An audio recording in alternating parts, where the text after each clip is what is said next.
বিরোধ নাই, তাদের কর্মকাণ্ড নিয়ে আপত্তি আছে।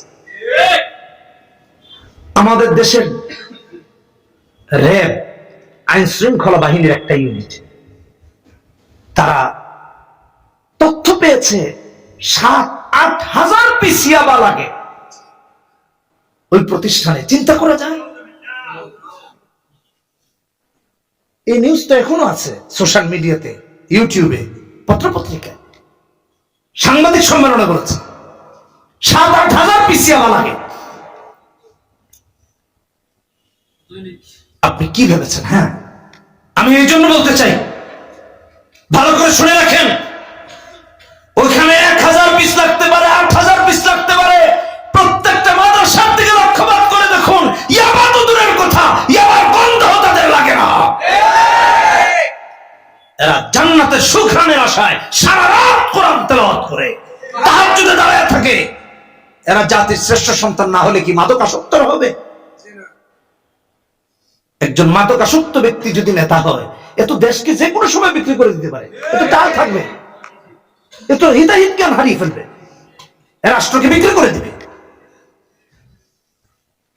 এজন্য আল্লাহ কোরআনে বলেছেন, আরেকটা দৃষ্টান্ত দিই, সূরা জুমার 9 নম্বর আয়াত, কুল হাল ইয়াস্তাবিল্লাযীনা ইয়ালামুন ওয়াল্লাযীনা লা ইয়ালামুন। আলেম আর গায়র আলেম এক নয়। আপনি কয়টা বৈষম্য দেখাবেন? অসংখ্য পার্থক্য আছে। রাগ হয়েন না। যদি কেউ মন খারাপ করে থাকেন যে হুজুর আমারে ওয়াজ করলো, তা আপনি না, আপনার ছেলেটারে আলেম বানান। আমি চাই আপনার ছেলেটাই আগামী নেতা হোক। কথা বলেন ঠিক কিনা? ঠিক। হক্কানি আলেম হয়ে নেতা হোক, হক্কানি আলেম হয়ে নেতৃত্ব দান করুক, সমাজ বিপদগামী হবে না।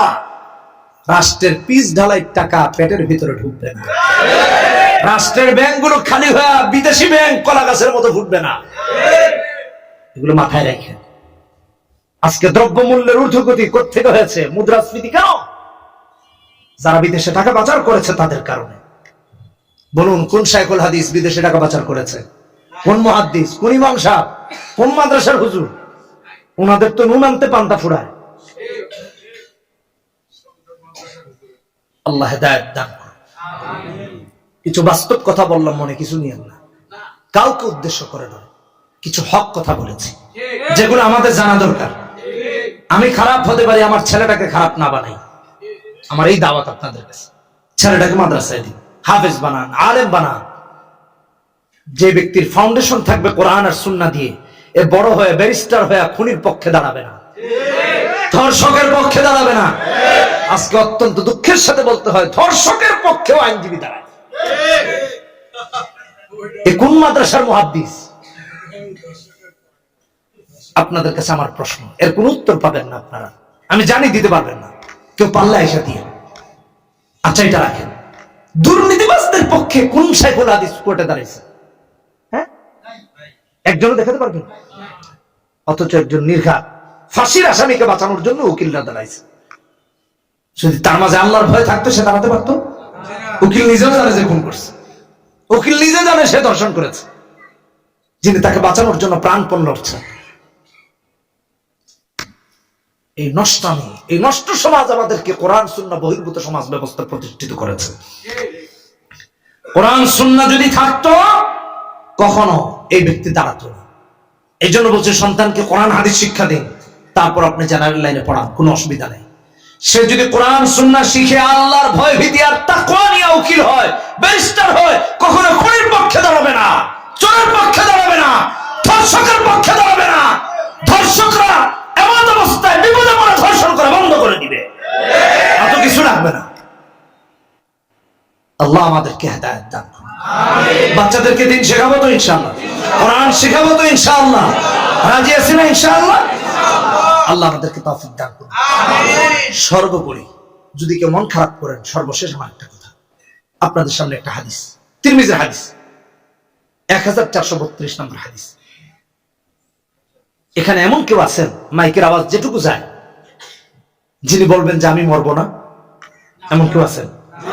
হ্যাঁ, মাইকের আওয়াজ যারা শুনতেছে, এতক্ষণ আমার আওয়াজ যারা শুনছে, পজিটিভ নেগেটিভ যে যেভাবে নিয়েছে, আমি জানতে চাই, আপনি কি মরবেন না? মরবেন। মৃত্যু যেহেতু হবে, মৃত্যুর পর আমলের সব দরজা বন্ধ হয়ে যাবে, সব দরজা বন্ধ হয়ে যাবে। ইদা মাতাল ইনসান ইনকাতা আনহু আমালু ইল্লা মিন সালাতিন, সমস্ত দরজা বন্ধ হয়ে যাবে, তিনটা দরজা খোলা থাকবে। এক, সদকায়ে জারিয়া, এই দরজা খোলা থাকবে, এখান থেকে নেকি তার আমলনামায় পৌঁছাতেই থাকবে। এত আস্তে সুবহানাল্লাহ, কোনো অসুবিধা আছে না? দুই নাম্বার, উপকারী ইলম, উপকারী ইলম, এটা কোরআন সুন্নাহর ইলম, কোরআন সুন্নাহর জ্ঞান, উপকারী জ্ঞান, এটাও তার আমলনামায় পৌঁছাতে থাকবে, এটা বন্ধ হবে না। তিন নাম্বার, নেককার সন্তান, যে বাবা মা একজন নেককার সন্তান রেখে মারা যাবে, সেই নেককার সন্তান যখন মা বাবার জন্য দোয়া করবে, এই দোয়া বাবা মার আমলনামায় পৌঁছাবে। আমরা তো এতদিন জানতাম বা জানি যে বাবা মা দোয়া করলে কবুল হয়, এটাও জেনে রাখেন, নেককার সন্তান রেখে যদি যায় বাবা মা, এই নেককার সন্তানের দোয়া আল্লাহ তাআলা তার আমলনামায় পৌঁছায়।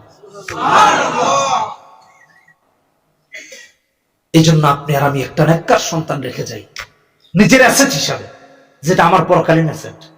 বুদ্ধিমান বাবা হলে এটাই করবেন, এটা আশাবাদী।